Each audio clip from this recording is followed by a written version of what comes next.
নমস্কার। ঠাকুরমা স্বামীজি গুরুদেবের শ্রীচরণে প্রণাম জানাই।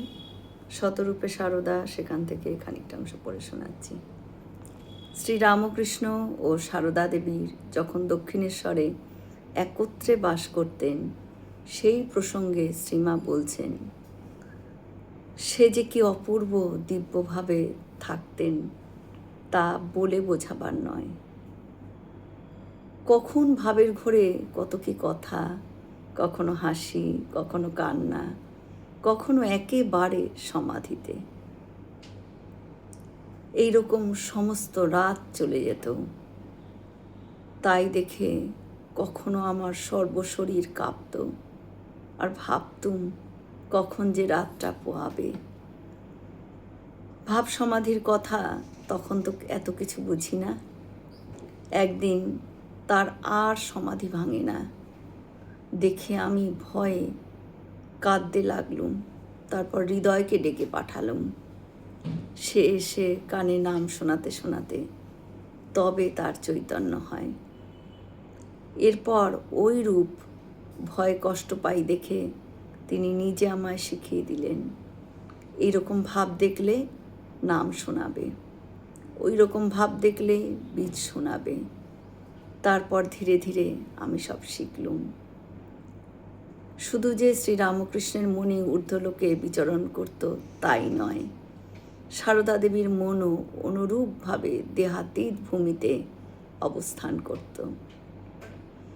শ্রীরামকৃষ্ণ নিজেই এই সম্পর্কে আলোকপাত করেছেন। বলছেন যে তার মনে হতো তারা যেন দুজনেই মার সখী। দীর্ঘ 8 মাস একত্রিত থেকে অতি নিকটে থেকেও তার মধ্যে বিন্দু মাত্র দেহবুদ্ধির প্রকাশ দেখতে পাননি।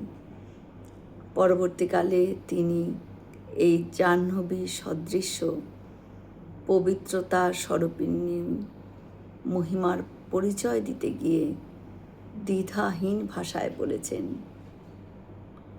শ্রীমা ও যদি এত ভালো না হতো, আত্মহারা হয়ে তখন আমাকে আক্রমণ করত, তাহলে সংযমের বাঁধ ভেঙে দেহবুদ্ধি আসতো কিনা কে বলতে পারে।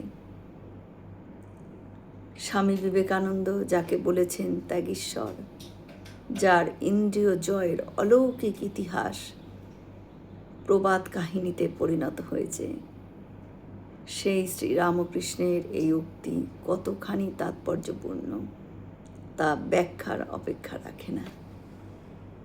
জয় শ্রীরামকৃষ্ণ।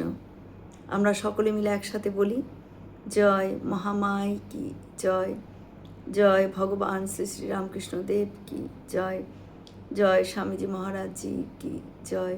হয়তো অনেক ভুল ত্রুটি করলাম, ঠাকুর যেন আমায় ক্ষমা করে দেন। সকলে সুস্থ থাকবেন, আনন্দে থাকবেন। ঠাকুর মায়ের কৃপা দৃষ্টি সকলের উপর বর্ষিত হোক। শুভরাত্রি।